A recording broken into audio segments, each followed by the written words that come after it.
கர்த்தாவை சொல்லும் அடியேன் கேட்கிற நிகழ்ச்சி மூலமாக மீண்டும் நான் உங்களை சந்திப்பில் சந்தோஷப்படுகின்றேன். நாம் சேர்ந்து கர்த்தருடைய வார்த்தையை நாம் தியானிப்போம். கர்த்தருடைய ஆவியானவர் பல காரியத்தை நமக்கு கற்றுக் கொடுக்கிறார். ஆகவே ஆவியானுடைய சத்தத்துக்கு நாம் செவி கொடுப்போம். அதான் கடந்த முறை நாங்கள் பார்த்தோம். வார்த்தையை கேட்கிறவள் மாத்திரம் அல்ல, அதன்படி செய்கிறவளாய் நாம் இருக்க வேண்டும் என்று சொல்லி. என்னடா பல தடவை நாம் தவறுகிறோம், பல தடவை நாம் கர்த்தருடைய வார்த்தையை நாம் மீறுகிறோம். அப்போ ஆவியானவர் தான் நமக்கு உணர்த்த வேண்டும். அப்பா எப்படி உணர்த்துவார்? வார்த்தை மூலமாக நமக்கு உணர்த்துவார். கர்த்தர் சொன்ன காரியத்தை நினைப்பூட்டுவார். அப்போ தான் எனக்கு ஞாபகம் வரும், இதான் பாவம் செய்துட்டேன் அல்லது வார்த்தை மீறிவிட்டேன் என்று சொல்லி எனக்கு அந்த உணர்வு வரும். அப்போ நான் உடனே மனம் திரும்ப முடியும். அதான் கடந்த முறை நாங்கள் பார்த்தோம், சத்திய ஆவியானவர் என்றென்றைக்கும் என்னோடு கூட இருக்க வேண்டும். என்ன எதுக்காகண்டா ஆவிக்கேண்டபடியாக நடப்பதற்கு செய்ய வேண்டியது என்ன தான் நாங்கள் பார்த்து கொண்டு வாரோம். முதலாவது உன்னதத்திலிருந்து வரும் பலனால் நான் தரிப்பிக்கப்பட வேண்டும், அது மிக முக்கியம் என்று சொல்லி நாம் பல காரியத்தை தியானித்தோம். ரெண்டாவது கடந்த முறை பார்த்தோம், சத்திய ஆவியானவர் என்றென்றைக்கும் என்னோடு கூட இருக்க வேண்டும். அதுதான் அந்த காரியம். அப்போ ஆவியான் எனக்கு என்றென்றைக்கும் இருக்க வேண்டும். அவரை நான் எந்த காரணத்தில் கொண்டும் நான் அவரை இழந்து போகக்கூடாது. என்றால் அவர் எனக்கு மிக மிக முக்கியம் ஆவியானவர். அப்போ அவனுடைய வாழ்க்கை முழுவதும் என்னுடைய கண்ணை இந்த பூமியில் நான் மூடும் வரைக்கும் ஆவியானவர் எனக்கு முக்கியம். அதான் கிறிஸ்துவுக்குள் மரிக்க வேண்டும் என்று அவர்கள் தான் முதலாவது எழுந்திருப்பார்கள். கிறிஸ்தவனாக வாழ்கிறவன் அல்ல, கிறிஸ்துவுக்குள் மரிக்க வேண்டும். அப்போ யார் கிறிஸ்துவுக்குள் மரிப்பார்கள் என்றால் கிறிஸ்துவுக்குள் வாழ்கிறவர்கள் தான். அதுதான். அப்போ அதற்காகத்தான் நாம் என்ன செய்ய வேண்டும் என்றால் ஆவியானவர் என்றென்றைக்கும் என்னோடு கூட அவர் இருக்க வேண்டும். அதற்காக தான் நான் ஜெபிக்க வேண்டும். அதுக்காகத்தான் இயேசு பார்த்தீங்கன்னா நாங்கள் பார்க்குறோம், அதில் அவர் ஆவியானவருக்காக ஜெபம் பண்ணினார் என்று சொல்லி அங்கே நாங்கள் பார்க்குறோம். யோவானின் சுவிசேஷத்தில் 14ஆம் அதிகாரம் 16-17 நாங்கள் வாசித்தோம். அந்த காரியத்தை சொல்லுகிறார், நான் பிதாவை வேண்டிக் கொள்வேன், அப்பொழுது என்றென்றைக்கும் உங்களோடு கூட இருக்கும்படிக்கு சத்திய ஆவியாக வேறொரு தேற்றவாளனை அவர் உங்களுக்கு தந்தருவான்னு சொல்லி. அப்போ அதற்காகவே ஜெபம் பண்ணுகிறார் இயேசு. அப்போ அதே போலத்தான் ஆவியானவர் என்றென்றைக்கும் என்னோடு கூட இருப்பதற்காக நான் என்ன செய்ய வேண்டும் என்றால் அதற்காக நான் ஜெபம் பண்ண வேண்டும் என்று சொல்லி கடந்த முறை நாங்கள் பார்த்தோம். ரெண்டாவது நாங்கள் பார்ப்போம் பாருங்கள், அந்த அதே யோவானின் சுவிசேஷம் 14ஆவது அதிகாரம் 17ஆம் வசனம் இப்படியாக சொல்லுகிறது, உலகம் அந்த சத்திய ஆவியானவரை காணாமலும் அறியாமலும் இருக்கிறபடியால் அவரை பெற்றுக்கொள்ள மாட்டாதுன்னு சொல்லி அங்கே நாங்கள் பார்க்குறோம். பாருங்கள், அவர் உங்களுடனே வாசம் பண்ணி உங்களுக்குள்ளே இருப்பதால் நீங்கள் அவரை அறிவீர்கள். அப்போ ரெண்டு காரியத்தை நாங்கள் பார்க்குறோம். ஒன்று, உலகம் அந்த சத்திய ஆவியானவரை அறியாமலும் உணராமலும் இருக்கும் என்று சொல்லப்படுகிறது. அடுத்த பக்கம் சொல்லுகிறார் என்றால் அவர் உங்களுடனே வாசம் பண்ணி உங்களுக்குள்ளே இருப்பதால் நீங்கள் அவரை அறிவீர்கள். அதான் நாங்கள் பார்க்குறோம். இப்போ ரெண்டாவது காரியம் பாருங்கள், உலகம் சத்திய ஆவியானவரை பெற்றுக்கொள்ள மாட்டாது என்று சொல்லி அங்கே கிறிஸ்து நமக்கு சொல்லுகிறார். அப்போ ஏன் அவரை பெற்றுக்கொள்ள மாட்டா? அதுக்கு என்ன காரணம் சொல்லுகிறார் என்றால் அவரை காணாமலும் அறியாமலும் இருக்கிறது தான் அந்த காரணம்.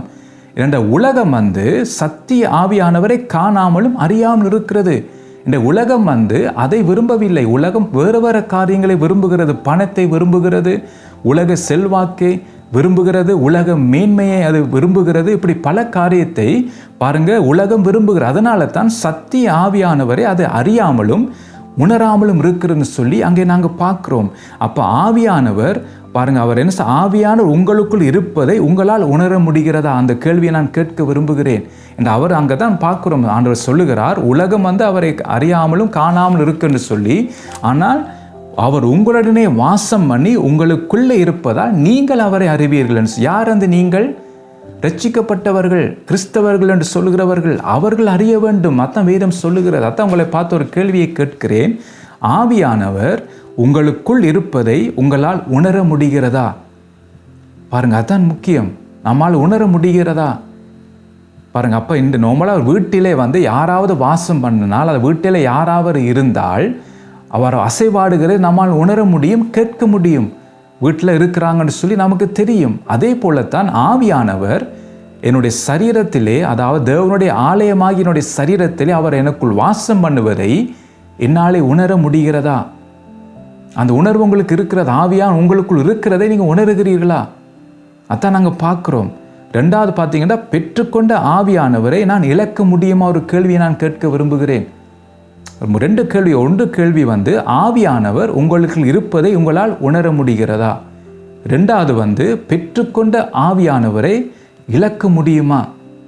பாருங்கள், 2 கேள்விகள். அப்போ இந்த காரியத்தை பார்த்தீங்கன்னா, அப்போ ஆவியானவர் 3 காரியத்தை குறித்து நமக்கு உணர்த்துவார் என்று சொல்லி நாங்கள் ஏற்கனவே நாங்கள் யோவான் எழுதின சுவிசேஷத்தில் பாருங்கள் 16:8 சொல்லுகிறது. யோவான் எழுதின சுவிசேஷம் 16:8 அவர் பாவத்தை குறித்தும் நீதியை குறித்தும் நியாய தீர்ப்பை குறித்தும் உலகத்தை கண்டித்து உணர்த்துவார். அப்போ நாம் எல்லாம் உலகத்தில் நாம் இருக்கிறோம். ரட்சிக்கப்பட்டவர்கள் இருக்கிறார்கள், ரட்சிக்கப்படாதவர்கள் இருக்கிறார்கள். அப்போ நாம் எல்லாரும் உலகத்தை தான் இருக்கிறோம். அப்போ ஆண்டவர் என்ன செய்கிறார்? அந்த பரிசுத்த ஆவியானவர் முதலாவது அவர் பாவத்தை குறித்து அவர் என்ன செய்கிறார் என்றால் நமக்கு உணர்த்துகிறார். 2வது நீதியை குறித்து ஆண்டவர் என்ன செய்வார்? உணர்த்துகிறார். 3வது நியாய தீர்ப்பை குறித்து அவர் நமக்கு உணர்த்துகிறார். அப்போ ஆவியானவர் இந்த 3 காரியங்களை குறித்து உணர்த்துவார். அப்போ முதலாவது அவர் பாவத்தை குறித்து நமக்கு உணர்த்துகிறார். ஏன் அவர் நமக்கு பாவத்தை குறித்து உணர்த்துகிறார் என்று சொன்னால், சங்கீதம் 19ஆம் அதிகாரம் 12ஆம் 13ஆம் வசனத்திலே அங்கே வடிவாக எழுதியிருக்கிறது. அதை நாங்கள் வாசிக்கும் போது நமக்கு அதை புரிந்து கொள்ள முடியும் இலகுவாக. தன் பிள்ளைகளை உணர்கிறவன் யார்? மறைவான குற்றங்களுக்கு என்னை நீங்களாக்கும், துணிகரமான பாவங்களுக்கு உமது அடியேனை விலக்கி காரும், அவைகள் என்னை ஆண்டு கொள்ள ஒட்டாதிரும், அப்பொழுது நான் உத்தமனாகி பெரும் பாதகத்துக்கு நீங்களாக இருப்பேன் என்று சொல்லி கர்த்தருடைய வார்த்தை இங்கே நமக்கு சொல்லுகிறது. அப்போ ஏன் பாவத்தை குறித்து உணர்த்துகிறார் என்று சொன்னால், ஆவியானவர் நான் மனம் திரும்புவதற்கு, அப்போ இந்த காரியம் பாவம் என்று தெரிந்தால்தான் அந்த உணர்வு எனக்கு வரும். அப்போ நான் உடனே மனம் திரும்ப முடியும். அதான் நாங்கள் ஏற்கனவே கடந்த முறை நாங்கள் பார்த்து அந்த உணர்வு நமக்கு இல்லாமல் இருக்கிறது. அப்போ அந்த உணர்வு நமக்கு எப்படி வரும் என்றால், பாருங்க, வார்த்தை மூலமாக தான் ஆவியான நம்மை நினைப்பூட்டுவார் என்று சொல்லி அங்கே யோவான் எழுதின சுவிசேஷத்தை நாங்கள் பார்க்குறோம். அவர் சொன்னதை எல்லாம் நாம் ஞாபகப்படுத்துவார். இயேசு நமக்கு சொன்னதை அவர் ஞாபகப்படுத்துவார் என்று சொல்லி அங்கே நாங்கள் சொல்லப்படுகிறது. அப்போ ஆண்டவர் வார்த்தை மூலமாக நமக்கு உணர்த்துவார். அப்போ அந்த உணர்வு எனக்குள் வரும்போது எனக்குள் என்ன நடக்குதுன்னு சொன்னால், நான் மனம் திரும்ப இந்த வார்த்தையை நான் மீறிட்டேன் என்று சொல்லி எனக்கு துக்கமாக இருக்கும். உடனே ஆண்டவர் சமூகத்தில் போய், ஆண்டவரே நான் பாவம் செய்துட்டேன்னு சொல்லி நாம் பாவ அறிக்கை பண்ண முடியும். அதான் நாங்கள் பார்க்குறோம். இப்போ தாவீதுக்கு பார்த்தீங்கன்னா, அவன் பாவம் செய்துட்டாருன்னு அவர் உணர்த்துவிக்கப்பட்ட பிற்பாடு அவர் உடனே போய் மனம் கசந்து அழுதுகிறார். பாருங்க, அவர் மனம் திரும்புகிறார். உடனே மனம் திரும்புகிறார். பாருங்க, அத்தன் தாவீது அப்போ அதுக்கு முதல் சும்மா இருந்தவர். அவர் அதுக்கு முன்பாக அவர் நோமலாக இருந்தார். ஆனால் இப்போ அந்த பாவம் செய்துட்டேன்னு சொல்லி அந்த உணர்வு வந்ததோ, உணர்த்துவிக்கப்பட்டாரோ, அவர் உடனே மனம் திரும்புகிறார். அதுதான் முக்கியம். பாருங்க, அந்த காரியம் நமக்கு முக்கியம். இன்றைக்கு தாவீது உடனே மனம் திரும்புகிறார். அப்போ அதே போலத்தான் நானும் நீங்கள் மனம் திரும்புவதற்காகத்தான் ஆண்டவர் என்ன செய்கிறார்? பரிசுத்த ஆவியானவர் பாவத்தை குறித்து, அதாவது இந்த காரியம் பாவம் என்று சொல்லி எனக்கு உணர்த்துகிறார் என்று. அவர் எனக்கு உணர்த்தாட்டா இது எனக்கு பாவம் என்று எனக்கு தெரியாது. பாருங்க, உங்களுக்கு தெரியும், சுனாமி என்ற வார்த்தை ஒரு 30 வருஷத்துக்கு முன்பாக எல்லாருக்கும் தெரியாது. ஆனால் பாருங்க, சுனாமி வந்த பிற்பாடு தான் இப்போ சுனாமி என்ற சிறு பிள்ளை கூட சொல்லும் அது என்னென்று சொல்லி. ஆனால் அதுக்கு முன் பல பேருக்கு தெரியாது அந்த வார்த்தை சுனாமி என்று சொல்லி. ஏனென்றால் தெரியாத காரியங்கள் அவங்களுக்கு. ஆனால் இப்போ தெரிகிற. அதே போலத்தான் அப்போ கர்த்தருடைய வார்த்தை எனக்கு உணர்த்தாட்டால் நான் செய்கிறது பாவம் என்று எனக்கு தெரியாமல் இருக்கும். அப்போ ஆவியானவர் எனக்கு உணர்த்தினால்தான் கண்டித்து உணர்த்துகிறவர். அப்போ சும்மா உணர்த்த மாட்டார், கண்டிப்பார். இந்த காரியம் தப்புன்னு சொல்லி கண்டித்து அடுத்து உணர்த்துவார் மனம் திரும்ப என்று சொல்லி.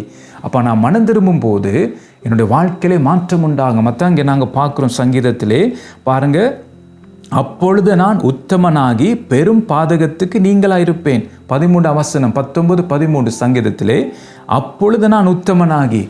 அப்போ எனக்கு உணர்வு வரும்போது என்னுடைய வாழ்க்கையிலே உத்தமம் வரும். அப்போ ஆண்டவர் என்னை பார்த்து என்ன சொல்வார்? உத்தமமும் உண்மையான ஊழியக்காரனே என்னுடைய சந்தோஷத்தில் பிரவேசி என்று சொல்லி. பாருங்க, எவ்வளோ நல்ல ஒரு வார்த்தை. அப்போ இந்த வார்த்தைக்காகத்தான் நான் இந்த பூமியிலே வாழும் காலங்களிலே நான் பிரயாசப்பட வேண்டும். இன்றைக்கு உலக காரியத்துக்கு நாம் பிரயாசப்படுகிறோம். நான் யாரையும் குற்றமாய் சொல்லவில்லை. பிரயாசப்படுங்கள், உலக வாழ்க்கைக்காக பிரயாசப்படுங்கள். ஆனால் அதைவிட நாம் நித்தியமாக நாம் இயேசுவோடு இருக்க போகிறோம். மீட்கப்படும் நாளுக்கு நாங்கள் பங்கு பெற வேண்டும். அது முக்கியம். அதை நாம் இழந்து போகக்கூடாது. உலகத்தில் நாம் பல காரியத்தை இழந்து போனாலும் பரவாயில்லை. ஆனால் அந்த மீட்கப்படும் நாளை நான் இழக்கக்கூடாது. அது என்னுடைய வாழ்க்கையில், ரட்சிக்கப்பட்ட என்னுடைய வாழ்க்கையில் மிக முக்கியமான ஒரு காரியம். அது மிக முக்கியமானது ஒன்று.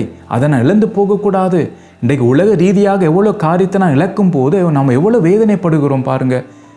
இந்த சான்ஸை நான் விட்டுட்டேன்னு எவ்வளோ நாங்கள் வேதனைப்படுவோம். பல பேருக்கு நாம் சொல்லி கொண்டிருப்போம். வருஷங்கள் கடந்து போனாலும் இந்த இழந்து போனதை குறித்து நாம் மற்றவரோட கதைக்கும் போது கவலையோடு நான் கதைப்போம். எனக்கு நல்ல ஒரு சான்ஸ் வந்தது 10 வருஷத்துக்கு முன்பாக, என்னுடைய மதியினத்தினாலே நான் அதை இழந்து போய்விட்டேன் என்று சொல்லி நாம் கவலையாக மற்றவரோட நாம் கதைப்போம். ஏன்னா நம்மளால் அதை மறக்க முடியாமல் இருக்கும் பாருங்கள். என்ற அவ்வளோ தாக்கம், நான் அந்த இழந்து போனது அவ்வளோ தாக்கம் உலக ரீதியான காரியங்களிலே. ஆனால் பாருங்கள், அதை விட நம்முடைய ஆத்தும மீட்பு இருக்கிறது. நம்முடைய ஆத்தும மீட்பு, மீட்கப்படும் நாள், அதுக்காகத்தான் ரட்சிக்கப்பட்டேன். கர்த்தர் அதற்காகத்தானே ரட்சித்தார். அந்த மீட்கப்படும் நாளுக்காக அவரோடு நித்தியமாக இருக்க வேண்டும். அதற்காக ஆண்டவர் ரட்சித்தார்.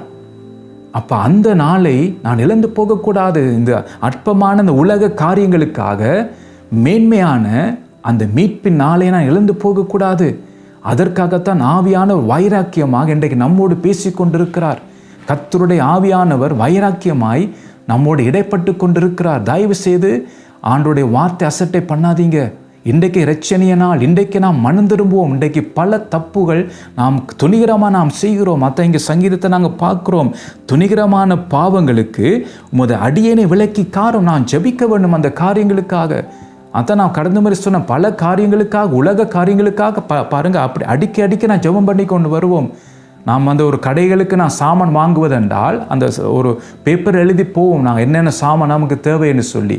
அதே போல் தான் இன்றைக்கு நான் ஜெபம் பண்ணும்போது நம்முடைய தேவையை மாற்ற சொல்லிட்டு ஆமை சொல்லிட்டு போகிறோம். நம்முடைய ஆவிக்குரிய வாழ்க்கைக்கு நான் தான் ஜெபிக்க வேண்டும். எப்படி எனக்கு பசி வந்தால் நான் தான் சாப்பிட வேண்டும், அதே போலத்தான். அப்போ அதே போலத்தான் என்னுடைய ஆவிக்குரிய வாழ்க்கைக்காக நாம் அதிகமாய் போராடி ஜெபிக்க வேண்டும். என்ற நம்முடைய பாவம், நம்முடைய பலவீனம் பாருங்கள், அதெல்லாம் எனக்கு தெரியும். மற்றவர்களுக்கு தெரியாமல் இருக்கலாம், அவர்களுக்கு முன்பாக நான் நடிக்கலாம். ஆனால் கர்த்தருக்கு முன்பாக எல்லாம் வெளியரங்கமாக இருக்கிறது. ஆவியானவர் எனக்கு உணர்த்தி கொண்டிருப்ப அந்த பாவத்தை குறித்து அவர் ஆவியான உணர்த்தினால்தான் எனக்கு இந்த பாவம் எனக்கு தெரியும். அப்போ அதனால தான் உணர்ந்து நான் மனம் திரும்ப முடியும். அதனால தான் பாவத்தை குறித்து அந்த உணர்த்துகிறார். இந்த காரியம் தப்பு என்று சொல்லி நமக்கு சொல்லுகிறார். அப்போ உலகம் பாருங்கள், அவர் ஏற்றுக்கொள்ளவில்லை. உலக காரியங்கள் உலகம் அவரை ஏற்றுக்கொள்ளவில்லை. அதனால் பாருங்கள், உலகம் ஆக்கினி தீர்ப்புக்கென்று அது நியமிக்கப்பட்டிருக்கிறது. உலக காரியங்கள், உலகத்தில் இருக்கிறவர்கள். ஆனால் நானும் நீங்களும் பார்த்தீங்கன்னா மீட்கப்பட வேண்டும் என்று சொல்லி, இந்த காரியத்தில் நாம் மீட்கப்பட வேண்டும் என்றுக்காகத்தான் ஆவியான நமக்குள் என்றென்றைக்கும் அவர் இருக்க வேண்டும் என்று சொல்லி நாம் பார்த்தோம். அவரை நாம் இழந்து போகக்கூடாது. ஏன்னா அவர் இழந்து போனால் உலகத்தாரை போலத்தான் என்னுடைய வாழ்க்கை இருக்கும். அது உணர்வு இல்லாமலே நான் இருப்பேன், நான் தப்புன்னு சொல்லி நமக்கு தெரியாமல் இருக்கும். இன்றைக்கு பாருங்கள், கிறிஸ்தவர்கள் கூட இன்றைக்கு பல காரியங்களை பொய் சொல்லுகிறார்கள். இன்றைக்கு ஊழியம் செய்கிறவர்கள், பிரசங்கம் பண்ணுகிறவர்கள், ஏன் சபை நடத்துகிற தலைவர்கள் கூட பொய் சொல்லுகிறார்கள். அப்பா காலப்போக்கில் இது பொய் என்று கூட அவருக்கு உணர்வு இல்லாமல் சகஜமாக பொய் சொல்லுவார்கள். என்ற காலப்போக்கில் அந்த உணர்வு இல்லாமல் போயிடும். அப்போ ஆவியானவர் தான் நமக்குள் இருந்து கண்டித்து உணர்த்துகிறவர். அப்போ எல்லா காரியத்தையும் நாம் கவனமாக இருக்க வேண்டும். நாம் கிறிஸ்துவுக்கு நான் சாட்சிகளாக இருக்க வேண்டும். நான் வெளியில் சாட்சியாக இருக்க வேண்டும், குடும்பத்தில் சாட்சியாக இருக்க வேண்டும், பாருங்கள் கணவன் மனைவிக்குள்ளே சாட்சியாக இருக்க வேண்டும், பிள்ளைகளுக்குள் சாட்சியாக இருக்க வேண்டும், எல்லா இடத்துலையும் நாங்கள் சாட்சியாக இருக்க வேண்டும். அதான் பாருங்கள், அந்த கிறிஸ்துவின் சாயல் நம்மளுக்கு இருக்க வேண்டும்.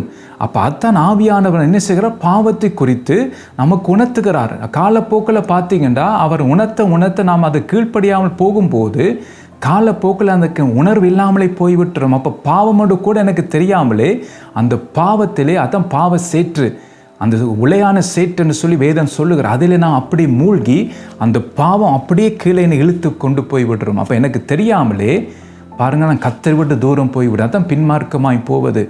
பாருங்கள், இன்றைக்கு பல பேர் பின்மார்க்கமாய் போயிருக்கிறார்கள். அதுக்கு என்ன காரணம்? ஆவியானவர் கண்டித்து உணர்த்தும் போது அதை உணர்ந்து மனம் திரும்புவதில்லை, இருதயத்தை கடினப்படுத்தி கொண்டிருக்கிறதான் காரணம். அதை இங்கே நாங்கள் பார்க்குறோம். நம்முடைய பிள்ளைகளை நாம் உணர வேண்டும். இதை நான் பாவம் செய்துட்டேன் என்றால் கர்த்தருக்கு முன்பாக போய் சொல்லணும், ஆண்டவரே நான் பாவம் செய்துட்டேன் என்று சொல்லி கர்த்தரெடுத்து நாம் மனம் திரும்ப வேண்டும். அதான் நீங்கள் கர்த்தர் நமக்கு சொல்லுகிறார். இந்த காரியம் மிக முக்கியம் நம்முடைய வாழ்க்கையிலே. ரெண்டாவது பார்த்தீங்கன்னா, அவர் நீதியை குறித்து அவர் என்ன செய்கிறார், உணர்த்துகிறார். நீதியை குறித்து உணர்த்த வேண்டும் என்ற நமக்கு தெரியாத நீதி எது என்று சொல்லி, அது ஏனென்று சொன்னால் பாருங்கள் என்ன சொல்லுகிறார் என்றால், 2 விதமான நீதி இருக்கிறது. ஒன்று சுய நீதி இருக்கிறது, இன்னொன்று பார்த்தீங்கன்னா தேவ நீதி என்று சொல்லப்படுகிறதா, தேவ நீதி இருக்கிறது. அப்போ நமக்கு தெரிய வேண்டும் எந்த நீதியின் படி என்னுடைய வாழ்க்கை இருக்குன்னு சொல்லி. அதன் தான் நீதியை குறித்து அவர் என்ன செய்கிறார், உணர்த்துகிறார். பாருங்க, அதை உங்களை நான் காட்ட விரும்புகிறேன். ரோமர் 10ஆம் அதிகாரம் 2-3 வசனத்தை நான் உங்களுக்கு வாசிக்க விரும்புகிறேன். ஏற்கனவே இந்த காரியங்களை குறித்து நாம் தியானித்திருக்கிறோம். ஆகவே இந்த செய்திக்கு திரும்பமாக நான் சொல்லிட்டு போவது அது உங்களுக்கு பிரயோஜனமாக இருக்கும். 10ஆம் அதிகாரம் 2-3, தேவனை பற்றி அவர்களுக்கு வைராக்கியம் உண்டென்று அவர்களை குறித்து சாட்சி சொல்லுகிறேன். ஆகிலும் அது அறிவுக்கேற்ற வைராக்கியம் அல்ல. எப்படி என்றால், அவர்கள் தேவ நீதியை அறியாமல் தங்கள் சுய நீதியை நிலைநிறுத்த தேடுகிறபடியால் தேவ நீதிக்கு கீழ்ப்படியாதிருக்கிறார்கள் என்று சொல்லி இங்கே கர்த்தருடைய வார்த்தை நமக்கு சொல்லுகிறது. பாருங்க, இதில் என்ன சொல்லப்பட்டிருக்குன்னா, தேவனை பற்றி அவர்களுக்கு வைராக்கியம் உண்டென்று அவர்களை குறித்து சாட்சி கொடுக்கிறேன் என்று சொல்லி பவுலே சொல்லுகிறார். அப்போ வைராக்கியம் இருக்குதான். அந்த வைராக்கியம் எப்படி என்று சொன்னால் சுய நீதி கேட்ட விதமான வைராக்கியம். அத்தான் பரிசேயர் வேத பார்க்கிற எல்லாரும் அதிலே வைராக்கியம் அருந்தார்கள். பாருங்க, அத்தான் பாருங்க, அவன் அந்த பரிசேயன் ஜெபம் பண்ணுகிறான், வாரத்தில் 2 முறை நான் உபவாசிக்கிறேன், தசம பாகத்திலே பார்த்து எல்லாத்தையும் நான் கொடுக்கிறேன். அப்போ அதுதான் அவங்களோட பாருங்க சுய நீதி. அதில் அவங்க வைராக்கியம் அருந்த செயல்பட்டார்கள். அதான் நாங்கள் பார்க்குறோம். ஆனால் அதில் அவர் சரியாக இருந்தார்கள். ஆனால் என்ன செய்த அவர்கள் அதை செய்தார்கள். ஆனால் பாருங்க, அவர்கள் தேவ நீதியை அறியாமல் தங்கள் சுய நீதியை நிலைநிறுத்த தேடுகிறபடியால் பாருங்க என்ன சொல்லப்படுகிறது, தேவ நீதிக்கு கீழ்ப்படியாதிருக்கிறார்கள். அப்போ அவங்களுடைய காரியம் என்னென்னா சுய நீதி செய்கிறாங்க அவங்க. இன்றைக்கு நாமும் பார்த்தீங்கன்னா இந்த பரிசேயர், இந்த வேத பாரகர் அவர்களைப் போல நாம் சுய நீதியை நிலைநிறுத்துகிறோம்.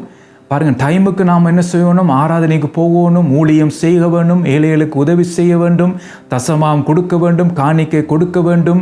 ஸோ பாருங்கள், வேதம் வாசிக்க வேண்டும், அதிகாலை எழும்பி ஜெபிக்க வேண்டும், உபவாச கூட்டத்துக்கு போக வேண்டும், வீட்டு கூட்டத்துக்கு போக வேண்டும் சொல்லி நாம் என்ன செய்கிறோம்டா அதெல்லாம் நாம் செய்ய வேண்டும் என்று சொல்லி எல்லாம் சுய நீதி நாம் செய்கிறோம். ஆனால் ஒரு பக்கம் அதை நாம் செய்துட்டு இன்னொரு பக்கம் தேவ நீதியை நாம் நிறைவேற்றாமல் நாம் போகிறோம். தேவ நீதி அது நமக்கு சொல்லப்படுகிறது, அதை நாம் நிறைவேற்றாமல் நாம் போகிறோம். மற்ற இங்கே நாங்கள் பார்க்குறோம். அப்போ இத்தான் ஆண்டவர் என்ன செய்கிறார், நமக்கு உணர்த்துகிறார் இந்த காரியத்தை நாம் சரியாக நாம் செய்ய வேண்டும் என்று சொல்லி. பாருங்கள், இந்த ஒரு சம்பவத்தின் மூலமாக இந்த காரியத்தை உங்களுக்கு நான் விளங்கப்படுத்த விரும்புகிறேன்.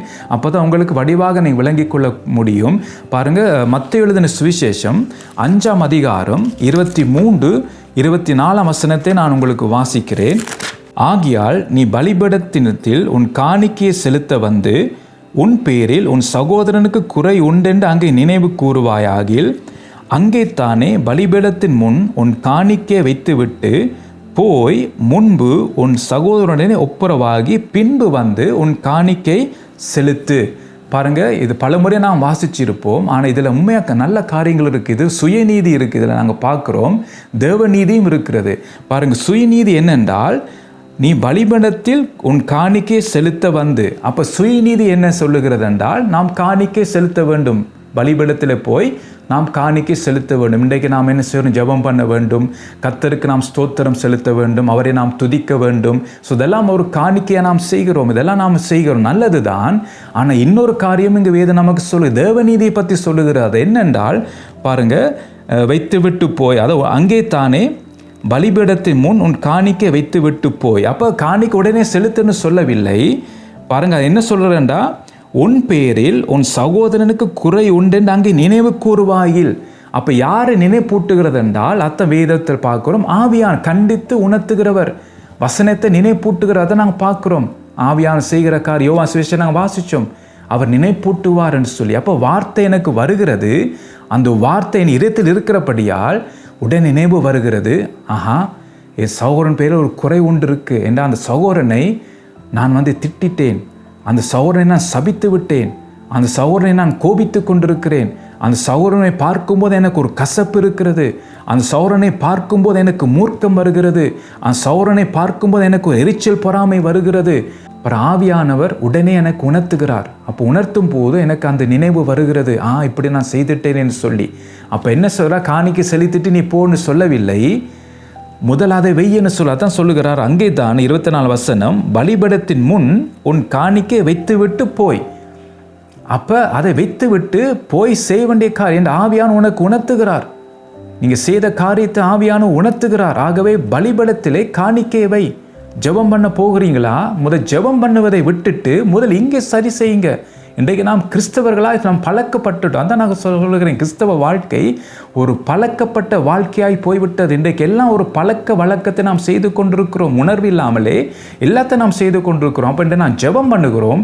சில பேர் பார்த்தீங்கன்னா ஒரு நாளிலே 3 முறை ஜெபம் பண்ணுவார்கள். சில பேர் பார்த்தீங்கன்னா 2-3 மணித்தாலும் ஜெபம் பண்ணுவார்கள். நல்லது, ஜெபம் பண்ணுங்கள். ஆனால் உங்கள் ஆவியான உணர்த்தும் போது நீங்கள் சரி செய்ய வேண்டிய காரியத்தை சரி செய்து ஜெபம் பண்ணுங்கள். அப்போதான் அந்த ஜெபத்திலே பலன் இருக்கும். அப்போ தான் ஜெபம் கேட்கப்படும். மற்றபடி ஜெபம் கேட்காது. நீங்கள் உங்களை மன திருப்திக்கு போய் ஜெபித்துட்டு வரலாம், ஆனால் கர்த்தர் ஜெபத்தை கேட்க மாட்டார். இரண்டு, நீங்கள் செய்ய வேண்டிய காரியத்தை செய்யவில்லை. சுய நீதியை மாத்திரம் நீங்கள் செய்கிறீர்கள், ஆனால் தேவ நீதி நீங்கள் செய்யவில்லை. அப்போ தேவ நீதி உங்களுக்கு என்ன சொல்லுகிறது? காணிக்கைய பலிபீடத்தில் வைத்து முதல் போய் ஒப்புரவாகன்னு சொல்லத்தான் பார்த்தீங்க சொல்லுகிறது. போய் முன்பு உன் சகோதரனோட ஒப்புரவாகி அதற்கு பின்பு உன் காணிக்கையை செலுத்து. இதுதான் பார்த்தீங்கன்னா தேவ நீதி. அப்போ இன்றைக்கு எத்தனை பேர் தேவ நீதி நாம் நிறைவேற்றுகிறோம், சுயநீதியை செய்கிறோம். காணிக்கை செலுத்த வேண்டும் நமக்கு தெரிகிறது. என்ற வேதம் சொல்லு காணிக்கை செலுத்த வேண்டும், நாம் செலுத்துகிறோம் தான். ஆனால் எப்படி செலுத்துகிறோம்? ஆண்டு சொல்லுகிறாரோ ஒப்புரவாக வேணும் முதல். அப்போ அது ஒப்புரவாக இல்லாமல் மனம் திரும்பாமல் எந்த ஒரு காரியம் நான் கர்த்தருக்குன்னு செய்தால் கர்த்தர் அதை ஏற்றுக்கொள்ள மாட்டார். அப்பெல்லாம் அதெல்லாம் வீண். அதான் வேதம் சொல்லுகிறது. அப்போ இன்றைக்கு எச்சரிக்கையா இருங்கள். சத்துரு இப்படி தான் பல பேரை வஞ்சித்து வைத்திருக்கிறான். இன்றைக்கு எல்லாம் திருப்தியாக இருக்கிறோம். நான் ஊழியை செய்கிறேன், நான் பிரசங்கம் பண்ணுகிறேன், நான் ஜெபம் பண்ணுகிறேன். ஒவ்வொரு நாளும் காலையிலே தவறாமல் 4 மணிக்கு நான் எழும்பி ஜெபிப்பேன். எல்லாம் வைக்க தேவையில்லை, நான் உடனே 4 மணிக்கு எழும்பி, நல்லது, சந்தோஷம். ஆனால் நீங்கள் மனம் திரும்பி இருக்கிறீங்களா? விட வேண்டிய காரியங்களை விட்டு இருக்கிறீங்களா? பாருங்க, அத்தான் தேவநீதி செய்ய வேண்டும் சொல்லப்பட்டிருக்கு. அந்த பாருங்க, அந்த ஐஸ்வர்யவான், அந்த வாலிபன் பாருங்க, அவனுக்கு விருப்பம் நித்திய ஜீவனுக்கு போக வேண்டும் என்று சொல்லி சிறுவயதிலிருந்து பல காரியத்தை அவன் செய்கிறான். ஆனால் அதை வைத்து அவன் பரலோகம் போக முடியாது. ஆண்டவர் சொல்லுகிறார், பார்த்தீங்கன்னா நீ தரித்ததுக்கு கொடுத்துட்டு என்னை பின்பற்றி வா. அதெல்லாம் விட்டு தரித்ததுக்கு கொடு, அதை பிறகு என்னை பின்பற்றி வா. ஆனால் அது கஷ்டமாக போய்விட்டு, அதான் தேவ நீதி. அப்போ ஒரு காரியத்தை நாம் பிடித்து கொண்டிருக்கிறோம், மற்ற காரியத்தை விட்டு விட்டோம். தேவ நீதியை, சுயநீதியை பிடித்து கொண்டிருக்கிறோம். எல்லாம் நான் வாரத்துக்கு நான் ஒவ்வொரு கிழமையும் ஞாயிற்றுக்கிழமை நான் ஆலயத்துக்கு போகிறேன், நல்லது. ஜெபம் பண்ணுகிறேன், நல்லது. வேதம் வாசிக்கிறேன், நல்லது. பிரசங்கம் பண்ணுகிறேன், நல்லது. ஆனால் மனம் திரும்புகிறோமா? பல தடவை நாம் தவறுகிறோம். ஆண்டவர் உணர்த்துகிறார், மனம் திரும்புகிறோமா? விட்டு விடுகிறோமா? இல்லை. ஆனால் நம்ம பாருங்க, சுய நீதியினாலே நாம் எல்லாத்தையும் செய்து கொண்டிருக்கிறோம். ஆனால் தேவ நீதி செய்வதில்லை. அதாங்க நாங்கள் ரோமரில் நாங்கள் பார்க்குறோம். ஏண்டா சுயநீதை நிலைத்துகிறபடியால் தேவ நீதி நாம் விட்டு விட்டோம் என்று சொல்லி அங்கே நாங்கள் பார்க்குறோம். அப்போ அந்த நிலைமை நமக்கு வரக்கூடாது. அதனால தான் ஆண்டவர் என்ன செய்கிறார்? அவர் நீதியை குறித்து நமக்கு உணர்த்துகிறார். எது நீதி என்று நமக்கு சொல்லித்தாரார். நாம் ஒரு நீதியை பிடித்து கொண்டிருக்கிறோம், அதான் சுயநீதி. அதில் நாம் திருப்தியாக இருக்கிறோம். இன்றைக்கு நாம் எல்லாரும் சுயநீதியின்படி தான் கிறிஸ்துவை தேடிக்கொண்டிருக்கிறோம். கிறிஸ்துவுக்காக நாம் ஊழியம் செய்து கொண்டிருக்கிறோம். தேவ நீதியை நாம் விட்டுட்டோம். அப்போ எப்போ நான் தேவ நீதியின்படி என்னுடைய வாழ்க்கையை நான் வாழ்கிறேனோ அப்போ இருந்தான் என்னுடைய வாழ்க்கையிலே மாற்றம் உண்டாகும். என்னுடைய வாழ்க்கையிலே ஒரு மனம் திரும்புதல் உண்டாகும். அதை இங்கே நாங்கள் பார்க்குறோம். பாருங்கள், அப்போ பார்த்தீங்கன்னா காணிக்கை செலுத்துவது வேதம் சொல்லுது, நான் காணிக்கை செலுத்த வேண்டும், ஆனால் ஒப்புரவாகி செலுத்த வேண்டும். அதான் சொல்லுகிறது. இன்றைக்கு நான் ஜெபம் பண்ண வேண்டும் தான், கிறிஸ்துவில் நான் ஜெபம் பண்ண வேண்டும், ஆனால் நாம் சரி செய்வோம். நம்முடைய வாழ்க்கையை ஒப்புரவாக வேண்டிய காரியங்கள் ஒப்புரவாக வேண்டும், மனம் திரும்ப வேண்டிய இடங்களை மனம் திரும்ப வேண்டும். அதுக்கு பிறகு ஜெபம் பண்ணும்போது கர்த்தர் ஜெபத்தை கேட்பார். அந்த காரியத்தை நாங்கள் பார்க்குறோம். அன்றைக்கு நாம் பல காரியத்தை ஜெபம் பண்ணுகிறோம், ஆனால் பதில் இல்லாமல் இருக்கிற காரணம் என்னென்றா, இதுதான் காரணம். நாம் மனம் திரும்பவில்லை. சுயநீதினால் எல்லாத்தையும் செய்துட்டு போகிறோம். தேவ நீதியின்படி நாம் செய்ய தொடங்கவில்லை. அத்தான் இங்கே நாங்கள் பார்க்குறோம். அப்போ இந்த காரியத்தில் தான் ஆண்டவர் நமக்கு என்ன செய்கிறார் என்றால் நமக்கு உணர்த்துகிறார் இந்த காரியத்தை. அதை இங்கே நாங்கள் பார்க்குறோம். இப்போ தேவ நீதியின்படி நம்முடைய வாழ்க்கை இருக்க வேண்டும். சுயநீதி அல்ல. சுயநீதி நாமே பரலோகம் கொண்டு போகாது. உலகத்தில் நாமே மெச்சலாம் ஆக்கள், உலகத்தில் நாமே போற்றலாம். நீ நல்லா ஜெபம் பண்ணுகிறீங்க, உங்களுடைய ஜெபத்தை கேட்கும்போது ஆசையாக இருக்கிறது. நல்ல வார்த்தையை கொண்டு அந்த மாதிரி ஜெபிக்கிறீங்க, நல்லா இருக்கிற ஜெபம், நல்லா ஜெபம் பண்ணுகிறீங்க, 2 மத்தியாலும் ஜெபம் பண்ணுறீங்க, உண்மையாக கேட்க ஆசையாக இருக்கிறது. உங்களை போல் என்னால் ஜெபிக்க முடியலே. அப்போ அவங்க சொல்லும்போது நமக்கு ஒரு நல்ல உற்சாகம் தான் இருக்கும். என்னோட ஜெபத்தை குறித்து நல்லா சொல்லுகிறான்னு சொல்லி. ஆனால் அந்த ஜெபம் சுயநீதியான ஜெபம். என்ற ஆண்டவர் எதிர்பார்க்கிற அந்த மன திரும்புதல் இல்லாத ஜெபம் தான் அந்த ஜெபம். மக்கள் போற்றலாம், பாஸ்டர் கூட சொல்லலாம், இந்த பிரதர் நல்ல ஜெபம் பண்ணுவார், எல்லா ஜெப கூட்டத்துக்கும் தவறாமல் வருவார், பல பேர் ஜெபத்து கூட்டத்துக்கு கூட்டி வருவார், சாட்சி கொடுப்பார், நல்லது. ஆனால் அந்த பிரதர் சுயநீதினாலே தான் தேடுகிறார், தேவ நீதியின்படி தேட இல்லை, விட வேண்டிய காரியங்களை விட்டுவிடவில்லை, அந்த சௌரனோடு ஒப்புரவாகவில்லை, மனம் திரும்பவில்லை. அப்போ பரலோகம் அதை ஏற்றுக்கொள்ளாது. பாஸ்டர் அதை ஏற்றுக்கொள்ளலாம், ஆனால் பரலோகம் அதை ஏற்றுக்கொள்ளாது. பாருங்க, பிசாசு நம்மை வஞ்சிக்கிறதுக்கு தயவு செய்து இடம் கொடுக்காத அவன் நான் வஞ்சித்து அந்த மீட்கப்படும் நாளை நான் பங்கு பெறாதபடிக்கு அவன் தடை பண்ணுவான். அப்போ நாம் கவனமாக இருக்க வேண்டும். அப்போ ஆவியானவர் கண்டித்து உணர்த்தும் போது உடனே நாம் கீழ்ப்படிய வேண்டும். அதை நாங்கள் பார்க்குறோம் இந்த காரியத்தை. அப்போ ஆவியான என்ன செய்கிறார்? முதலாவது பாவத்தை குறித்தே நாம் மனம் திரும்ப வேண்டிய பல பகுதிகள் இருக்கிறது, பல இடங்களை நாங்கள் மனம் திரும்ப வேண்டியிருக்கு. அதனால தான் உணர்த்தி கொண்டிருக்கிறார். இன்றைக்கும் அநேகரை உணர்த்தி கொண்டிருக்கிறார். இன்றைக்கு ஆண்டவர் பரிசுத்த ஆவியானவர் ஊழியக்காரரை உணர்த்தி கொண்டிருக்கிறார், பிரசங்கிமாரை உணர்த்தி கொண்டிருக்கிறார், ஊழியம் செய்கிறவளை உணர்த்தி கொண்டிருக்கிறார். தயவு செய்து நீங்கள் மனம் திரும்ப வேண்டும் என்று கர்த்தர் எதிர்பார்க்கிறார். இந்த காரியத்திலே பாருங்க, அத்தான் பாவத்தை குறித்து நமக்கு உணர்த்துகிறார். ரெண்டாவது நீதியை குறித்து நமக்கு உணர்த்துகிறார். இந்த காரியம் முக்கியம், நீதி. மூன்றாவது காரியத்தை நாங்கள் பார்ப்போம். பாருங்க, அவர் என்ன சொல்கிறார்? முதலாவது அவர் பரிசுத்த ஆவியானவர் யோவான் 16:8 பாவத்தை குறித்தும் அதை நாங்கள் பார்த்தோம், நீதியை குறித்தும் அதையும் நாங்கள் பார்த்தோம். அடுத்தது நியாய தீர்ப்பை குறித்தும் உலகத்தை கண்டித்து உணர்த்துவார். அப்போ எல்லாருக்கும் இந்த காரியம் இருக்கு. ஆனால் உலகம் அவர் ஏற்றுக்கொள்ளவில்லை. என்ற உலகம் வேற காரியம் தேடி கொண்டிருக்கிறபடியால் அவரை காணாமலும் அறியாமல் இருக்குன்னு சொல்லி அங்கே நாங்கள் பார்க்குறோம். ஆனால் நாம் ஆவியானவரை அறிய முடியும், அவரை உணர முடியும். அதான் நான் அந்த கேள்வி நான் கேட்டேன் உங்களுக்கு, ஆவியான உங்களுக்குள் இருக்கிறதை நீங்கள் உணர முடிகிறதான்னு சொல்லி. ரெண்டாவது, ஆவியானவரை நாம் இழக்க முடியுமா? அதுவும் நாங்கள் பார்த்தீங்க. அந்த 2 கேள்வி நான் கேட்டு உங்களை நோக்கி. அப்போ இந்த காரியத்தை நாங்கள் பார்க்குறோம்.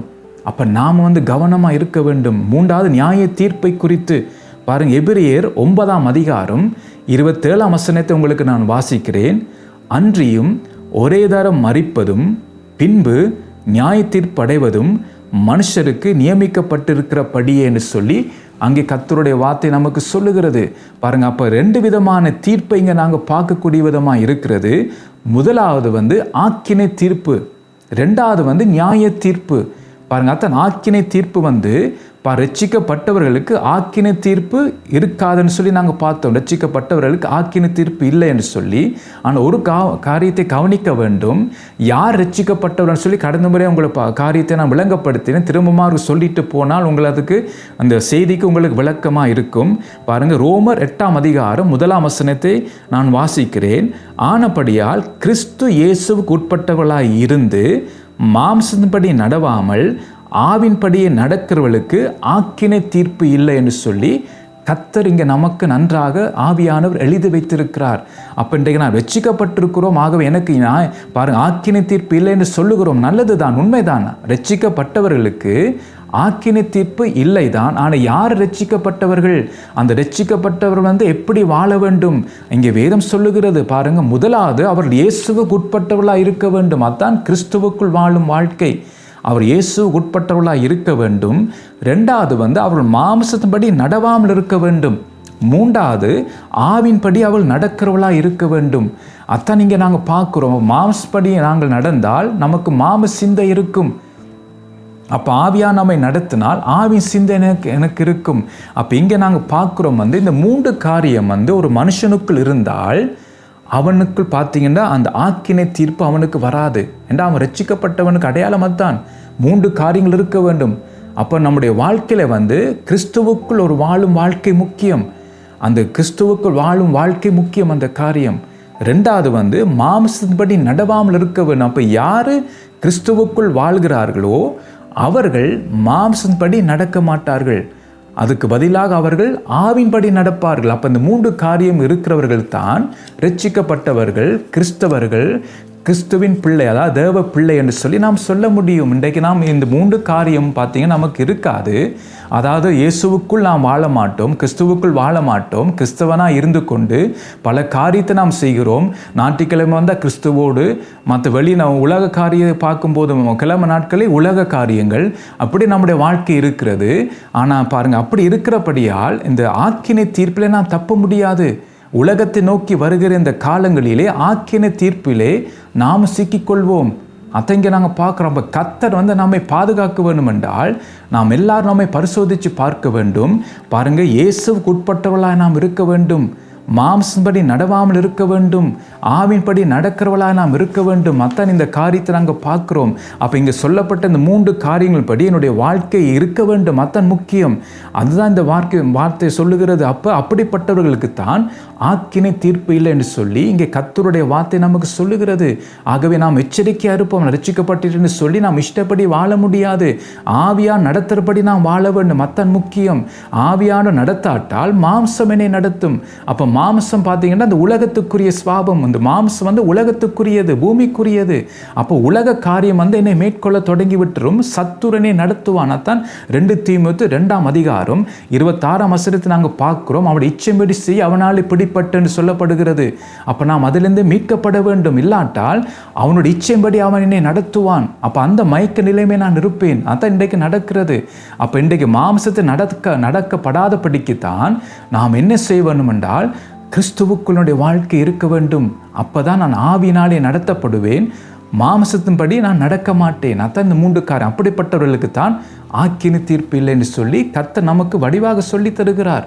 அப்போ இதை நாம் கவனமாக இருக்க வேண்டும். சுமிச்ச காரியத்தை அடுத்த முறைக்கு நாம் தியானிப்போம். கர்த்தர் தாமே உங்களை ஆசீர்வதிப்பாராக.